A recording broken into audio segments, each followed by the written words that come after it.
It was a big, rectangular mirror, about 2 feet taller than me, with a dark wood frame. It rested on a wooden base. I moved closer to it, and my reflection moved once again to greet me. To my surprise, the reflection was clear.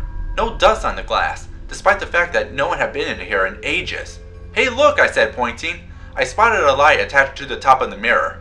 It was oval-shaped, made of brass or some other kind of metal. The bulb was long and narrow, almost like a fluorescent bulb, only shorter. I gazed up at it, trying to figure it out in the dim light. "How do you turn it on, I wonder?" "There's a chain," Aaron said, coming up beside me. Sure enough, a slender chain descended from the right side of the lamp, hanging down about a foot from the top of the mirror. "Wonder if it works," I said. "The bulb's probably dead," Lefty remarked. Good old Lefty. Always an optimist. "Only one way to find out," I said. I stretched my hand to the chain. The light came on with a startling bright flash, then dimmed down to normal light. "Hey, that's better," I exclaimed. "It lights up the whole room. Pretty bright, huh?" No one said anything. I said, "Pretty bright, huh?" Still silence from my companions. I turned around and was surprised to find looks of horror on all three faces. "Max? Where are you?" Erin cried. She turned to April. "Where'd he go?" "I'm right here," I told them. "I haven't moved." "But we can't see you," April cried. Greetings, Internet, and welcome to Bookworms Goosebumps Retrospective. Today, we get invisible. With number 6, Let's Get Invisible.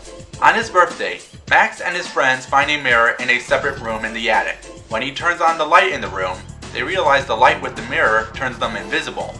At first, everyone is excited to scare people with this amazing power, but no one can stay invisible long when a strange pulling feeling comes across them. Will they figure out the secret of the mirror, or will they disappear forever? The book is meh. Really, the only scary thing is the disappearing boy on the cover, with his soulless eyes, like doll's eyes. Now you see him, now you don't. But what really hurts this book are two things. One, we don't have enough info about the mirror. Now, I'm not asking for a detailed explanation, but when you finish the book, you really wonder a bit about the mirror's past. There was a great missed opportunity when Max mentions the mirror may be his grandparents, but the one time they are in the book, they are not used to leave some speculation. Now, Max does make a statement about never really figuring out the mirror's past, but we could have used more of that instead of half the book focused on the whole who can stay invisible longest competition.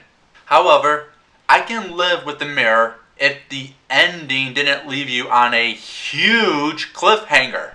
Seriously, at the end we get the twist the series is known for, and you want to read more. You want to know what happens to Max with this discovery and whether he can fix it because of what happened a few hours ago. Maybe it will explore more about the mirror and what we know. You could make another book that would justify the first and tell a great story.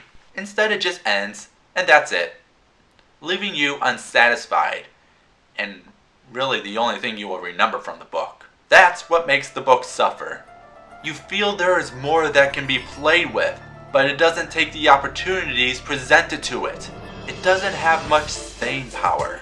It's just a quick read with very little meat. What about you, Internet? What's your opinion? Till next time, have a scary day.